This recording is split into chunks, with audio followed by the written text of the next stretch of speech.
श्रीमद्भागवत कथा भाग 73। निगमकल्पतरोर्गलितं फलं सुखमुखान्मृतद्रव्यसंयुतं पिबत भागवतं रसमालयं मुहुरहो रसिका भुवि भावुका। यहाँ शब्द आया असत तर्क। सत तर्क चिंतन की वह प्रक्रिया है जिससे हमें सत्य का ज्ञान होता है। असत तर्क वह प्रक्रिया है जो हमें आनंद स्वरूप परमात्मा से दूर ले जाती है और संशय पैदा कर परेशान रहने को बाध्य करती है। अभी तक तो हमने सत तर्क की ही बात देखी थी कि किस प्रकार हम बुद्धि को परमात्मा के अन्वेषण में लगा सकते हैं, परमात्मा का ज्ञान आत्मभाव से कर सकते हैं। उपनिषदों में परमात्मा के विषय में कहा गया है सत्यम ज्ञानम अनंतम ब्रह्म। यहाँ ब्रह्मा जी भी इससे मिलते जुलते शब्दों का ही व्यवहार कर रहे हैं। यह परमात्मा कैसा है? शुद्ध ज्ञान स्वरूप, अर्थात इसमें ज्ञाता ज्ञेय और ज्ञान की त्रिपुटी नहीं है। जहाँ जानने वाला जानी गई वस्तु से भिन्न नहीं होता उसे ही कहते हैं आत्मभाव से जानना। केवलम का अर्थ है किसी प्रकार का भेद न होना। सजातीय विजातीय स्वगत भेद रहित वस्तु केवलम उच्यते। भेद तीन प्रकार के होते हैं, पहला विजातीय, दूसरा सजातीय, तीसरा स्वगत।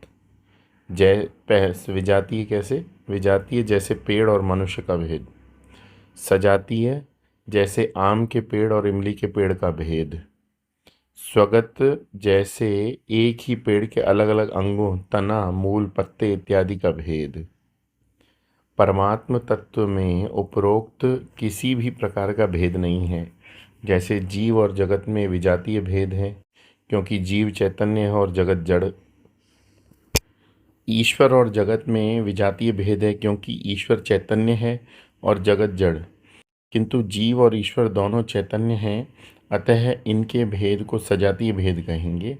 यह भेद परमात्मा में नहीं है।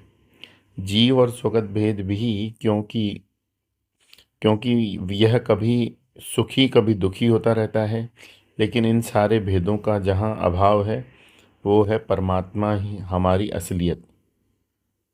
इस प्रकार के चिंतन में जब बुद्धि को लगाएंगे तो बुद्धि परमात्मा को समर्पित हुई। इस विचार पद्धति को सत तर्क कहेंगे, जिसके द्वारा धीरे धीरे परमात्मा का ज्ञान आत्म रूप से होने लगता है।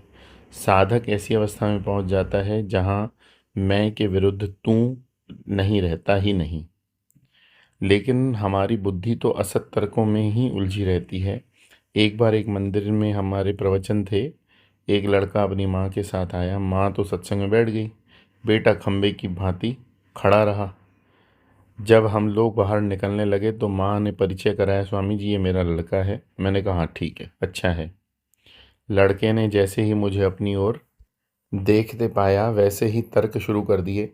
स्वामी जी मेरी माँ कहती है कि भगवान सब जगह है, मैं भी जानता हूँ। मैंने टोकते हुए कहा भगवान की ओर से मैं इसके लिए धन्यवाद देता हूँ। उसने कहा लेकिन स्वामी जी जब भगवान सब जगह है तो मेरी माँ को मंदिर जाने की ज़रूरत क्या है? क्या घर में भगवान नहीं है? मैंने कहा तुम्हारा तर्क ठीक है। अब हम भी तर्क लगाते हैं, यदि भगवान सब जगह है तो मंदिर में ही नहीं है। मंदिर में नहीं है, मंदिर में भी तो है। घर में तुम हो इसलिए उनको भगवान दिखते नहीं, क्योंकि तुम हमेशा तर्क करते रहते हो, इसलिए उसे मंदिर जाना पड़ता है। इस प्रकार जिस तर्क से परमात्मा का निरादर होता है उसे कहते हैं असत तर्क। ऐसे तर्क के कारण परमात्मा हमारे लिए तिरोहित हो गया, अर्थात छुप गया।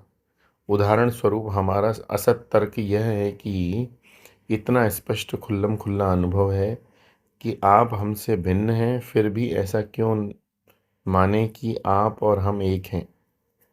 यह तर्क हमने अपनी इंद्रियों से आ रही अनुभूति के अनुसार स्वीकार किया। अब इसी विषय का सत तर्क देखें। हमारे शास्त्र बताते हैं कि तुम्हारा अनुभव केवल जागृत का ही नहीं, स्वप्न और सुषुप्ति का भी होता है। यदि तुम अपने को बुद्धि समझते हो तो केवल जागृत अवस्था को पकड़कर क्यों बैठे हो? बताओ, सुषुप्ति में भी तुम अमीर होते हो या गरीब, अनपढ़ होते हो या पढ़े लिखे, स्त्री होते हो या पुरुष? यदि तुम कुछ भी नहीं हो तो क्या तुम्हें अपने अभाव का अनुभव हुआ? अमीर गरीब स्त्री पुरुष या सुखी दुखी की अनुभूति स्थूल सूक्ष्म देह के साथ मेरे तादात्म्य के कारण होती है, लेकिन मेरा व्यक्तित्व इनसे परिच्छिन्न नहीं है।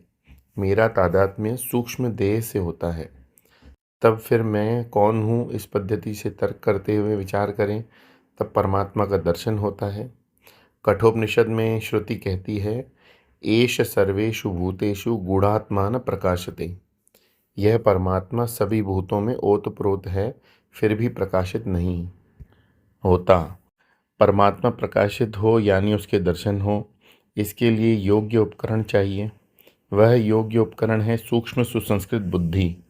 दृश्यते तु अग्रह्या बुद्धिया सूक्ष्मया सूक्ष्मदर्शिभिः। जिस प्रकार डॉक्टरी की पढ़ाई पास कर लेने पर दृष्टि बदल जाती है, पहले दर्शन होता था मनुष्य मात्र का, अब दिखाई देता है केवल रोगी। इसी प्रकार शास्त्रों के अध्ययन से भी दृष्टि बदल जाती है। ऐसा दिखाई देने लगता है कि जिसे मैं अपने से भिन्न समझता था वो तो मेरा ही स्वरूप है। स्वप्न में हम किसी को अपना दुश्मन कहते हैं, किसी को अपना मित्र, लेकिन क्या वे भिन्न होते हैं? जागने पर पता चलता है कि वे अपने ही मन के दो विभिन्न रूप थे। इसी प्रकार इस जागृत स्वप्न से भी हम जगते हैं, तब पता चलता है कि एकमेवा द्वितीय नेह नानास्ति किंचन। असत तर्क के द्वारा अपने जीवन को चलाने वाले बुद्धिमान समझते हैं, किंतु समझने और होने में बड़ा अंतर है। अविद्यायाम अंतरे वर्तमाना स्वये धीरा पंडितम मन्यमाना। बेवकूफ़ अपने को बेवकूफ़ समझ ले तो सुधार की गुंजाइश तो रहती है, लेकिन बेवकूफ़ अपने को 30 मार खा समझे तो उसे भगवान भी नहीं सुधार सकते। अपनी बुद्धि के द्वारा योग्य प्रकार से विचार करेंगे तो पता चलेगा कि बुद्धि ही हमारे दुख का कारण है। बुद्धि में ही भेदभाव का प्राधान्य होता है और वही बुद्धि नाना प्रकार के संशयों में उलझती रहती है। जो बुद्धि पवित्र और सत्य तर्कवादी है उसमें संशय कभी नहीं रहता। एक बार हम बहुत सारे लोगों के साथ बद्रीनाथ जा रहे थे। एक व्यक्ति ने पूछा, स्वामी जी वहाँ रहने की व्यवस्था हो गई? मैंने कहा पत्र दे दिया था, हो ही गई होगी। उसने पूछा नहीं हुई होगी तो क्या करेंगे? मैंने कहा फिर अलकनंदा में सोएंगे, बहुत ठंड होगी महाराज जी, इतने मज़े से नींद आएगी कि फिर उठेंगे ही नहीं। उसने कहा स्वामी जी आप तो हर समय मजाक करते रहते हैं, मैं तो अभी से परेशान हूँ, वहाँ बाथरूम इत्यादि नहीं हुए तो क्या करेंगे? मैंने कहा चिंता मत करो, वहाँ सब फ्रीज़ हो जाता है, बाथरूम की ज़रूरत ही नहीं पड़ेगी। वो पूरे समय संशय से परेशान रहे। वहाँ पहुँचे तो पता चला कि हमारी चिट्ठी तो पहुँची थी, पर वहाँ के जो व्यवस्थापक थे उन्होंने खोली ही नहीं, कहीं रख कर भूल गए, इसलिए रहने की व्यवस्था भी नहीं हुई। वहाँ स्थान खाली भी नहीं था। मैंने सोचा कोई बात नहीं, अब देखते हैं क्या दूसरी व्यवस्था हो सकती है। हम बाहर निकल आए, कुछ इंतजाम भी हो ही गया था, लेकिन वे सज्जन नरसिंह अवतार धारण कर वहीं जमे हुए थे। जब स्वामी जी ने आपको पत्र दिया था तो आपने देखा क्यों नहीं? मैंने कहा तुम यहीं तर्क करते रहो और कूदते रहो, हम तो चले भोजन करने। हम यहाँ झगड़ा करने आए हैं या भगवान नारायण के दर्शन करने? जब प्रभु के प्रति प्रेम होता है तो संशय मिट जाते हैं। हम जिसे भी देखते हैं उसे बुरा व्यक्ति ही मानकर चलते हैं। जब तक उनकी अच्छाई का कोई सबूत हमें न मिल जाए, हमारे विचार